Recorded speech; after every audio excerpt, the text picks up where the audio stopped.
Então, vamos continuar nessa segunda parte. Espero que vocês estejam compreendendo, tá? Como eu disse, o assunto ele é um pouco extenso, mas ele é bom. Ele é um assunto que tem uma grande importância se levarmos em consideração tantos contextos sociais, políticos que fizeram parte da história e que continuam, na verdade, se mostrando de uma forma muito intensa, tá, gente? Vou continuar falando agora sobre a Grande Depressão. Eu disse a vocês quando houve, na verdade, a crise de 29, e essa Grande Depressão nada mais foi do que esse período de instabilidade econômico-financeiro que os Estados Unidos estavam enfrentando.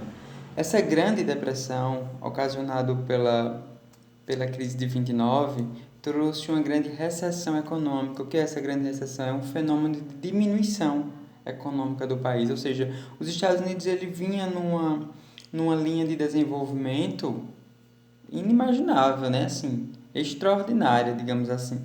E com essa crise, por conta da grande sociedade de consumo, que como eu havia falado para vocês, um consumismo muito exagerado, inclusive de pessoas que não conseguiam manter aquele padrão de vida, mas queriam ter aquele padrão de vida dos Estados Unidos, causou uma grande crise, com empréstimos, com hipoteca e tantas outras situações. Então, a Grande Depressão nada mais é de uma recessão econômica, ou seja, o país tem uma atividade econômica, uma diminuição nessa atividade econômica muito significativa.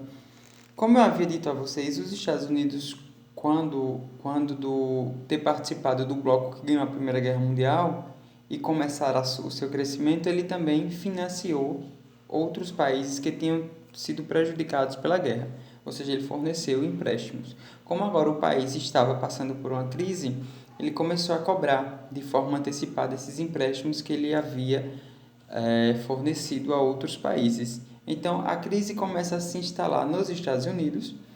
Os Estados Unidos, tendo a sua economia cesseada, diminuída, começa a cobrar esses empréstimos, causando também grandes impactos financeiros nesses outros países.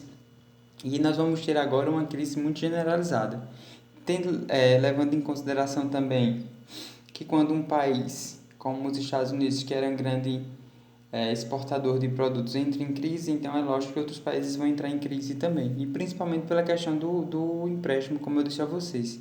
Ele havia fornecido empréstimos e agora, por conta da necessidade, ele estava querendo antecipar esses empréstimos. Daí nós vamos ter, na verdade, uma cachoeira de crises enfrentadas por vários países, como por exemplo a Alemanha, tá, gente? Grande crise de desemprego. Geralmente, quando o país enfrenta uma crise econômica, ele vai arrastar com ele várias outras crises, tá?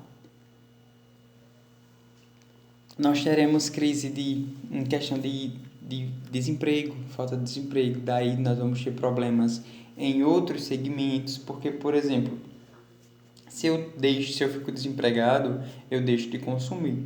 Se eu deixo de consumir, o mercado, a loja e outros estabelecimentos que eu costumo comprar, é lógico que vão ter uma certa perda financeira por conta da minha ausência. Entendem? Então, uma crise, ela tem uma reação em cadeia. Ou seja, ela afeta um determinado setor, digamos assim, perdão, e ela acaba corrompendo todos os outros, tá, gente? A crise econômica, na verdade, em um país é um problema seríssimo. E esse problema que nós estamos enfrentando e vamos enfrentar após essa pandemia, porque a situação do país já está crítica. Então, por conta dessa situação dos empréstimos, pagamentos de auxílios, tudo isso na verdade é um orçamento que, querendo ou não, vai ter que ser coberto, vai sair de algum canto, alguém vai ter que pagar toda essa conta. E quem vai pagar toda essa conta seremos nós, tá? Seremos nós, na verdade. Como sempre, nós somos o financiador do Estado. Todo o orçamento de um município, de um estado e do país inteiro, ele se constrói através do pagamento dos nossos impostos. Então, dinheiro público, tá? A partir de todo esse contexto, nós teremos, na verdade, uma crise em todas essas potências europeias. Como eu disse a vocês, os Estados Unidos começam a enfrentar, então afeta a Alemanha, vai afetar a França, vai afetar a Inglaterra. Por quê? Porque esses países deviam empréstimos aos Estados Unidos por conta que buscaram reestruturar o seu país pós-guerra. Ou seja, todos esses países da Europa começam a enfrentar uma grande crise econômica, tá? Me permitam ler aqui uma parte para vocês. Ó. Conforme as produções agrícola e industrial desses países foram se revitalizando, eles puderam suprir necessidade da população e diminuíram os gastos com a importação de produtos industrializados, o que impulsionou suas economias. Ou seja, esses países começaram a desenvolver um forte crescimento interno, tá? Buscando, na verdade, uma estruturação da economia. É como se nós tivemos uma família que tem um problema em casa, tá? E, digamos, eu sou casado e eu tenho os meus problemas financeiros, a minha mulher tem os dela. Para que a gente organize o nosso orçamento de casa, a gente começa a deixar, digamos, de comprar fora, deixar de comprar outras coisas, deixar de comprar almoço, deixar de comprar lanches, para organizar o orçamento interno. Então, era isso que esses países faziam. Eles deixaram de comprar produtos fora e começaram a crescer a sua economia internamente. Tá, gente? Nesse contexto, no entanto, ocorreu a quebra da Bolsa de Nova York. E assim como tinha ocorrido na Alemanha, os reflexos dessa crise atingiram Inglaterra e França. A Grande Depressão provocou uma nova crise econômica nesses países, com altos índices de desemprego, congelamento dos salários, queda de produção e redução do capital disponível. Como já havia dito para vocês, uma crise econômica ele causa sérios prejuízos. Essa situação que nós estamos enfrentando já nos trouxe prejuízo, tá? Tá tendo, na verdade, congelamento de salários de servidores, sem possibilidade de aumento. O desemprego ele cresceu de forma muito acelerada. Tem empresas que estão conseguindo manter os seus funcionários, outras não têm condições.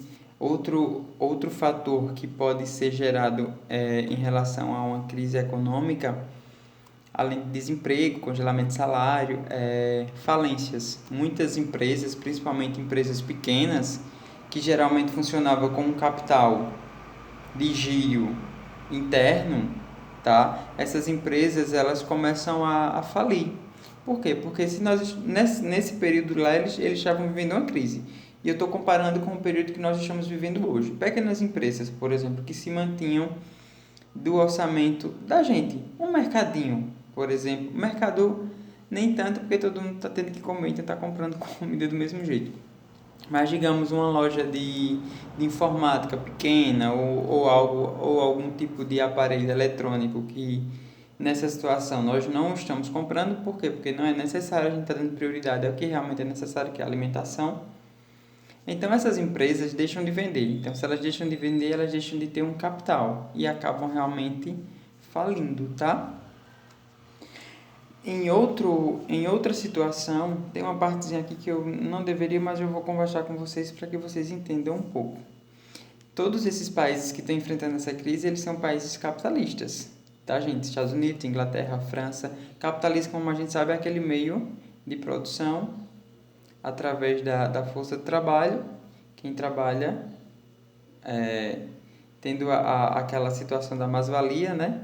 Em que o empregado trabalha, fornece sua força de trabalho e, na verdade, quem acaba enriquecendo é o empregador, é o dono da empresa. É um sistema econômico, tá? O capitalismo. Então, nós vamos ter a figura aqui embaixo da União Soviética, que ela, enquanto o mundo vivia toda essa situação de capitalismo, ela tenta uma experiência do socialismo. Socialismo, como eu já comentei para vocês em outras oportunidades, não sei porque eu estou mexendo tantas mãos hoje.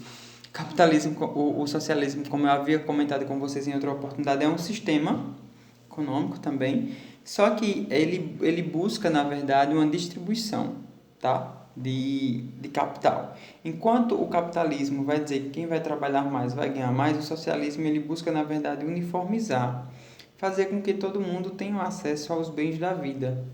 como por exemplo um trabalho, uma casa, um carro, entenderam? Sem buscar, na verdade, esse crescimento individual, tá? Em que o capitalismo prega. Quanto mais eu trabalho, mais eu ganho, quanto mais eu ganho, perdão novamente, quanto mais eu ganho, mais eu cresço financeiramente, mais eu compro, mais eu consumo, tá? E a União Soviética traz a experiência do socialismo. Então não deixe não de fazer a leitura desse quadro que trata da União Soviética na página 10, porque é importante, tá? Então, como eu já disse a vocês, enquanto todos os países do mundo estavam tendo crises e o seu sistema era o capitalismo, a União Soviética traz uma forma de estruturação baseada no socialismo, nesse sistema que vai buscar, na verdade, uma igualdade, tá? Em que todos tenham acesso aos bens da vida como um pressuposto maior. Eu vou parar por aqui, tá? Espero que vocês estejam compreendendo. Esse assunto, na verdade, ele é um pouco bem complicado, exige um certo empenho de vocês. Então, façam a leitura, certo? Acompanhem através das minhas aulas, façam marcações, observações. Na próxima aula eu pretendo terminar esse conteúdo e a gente vai partir para novas expectativas. Um abraço, viu? Estudem.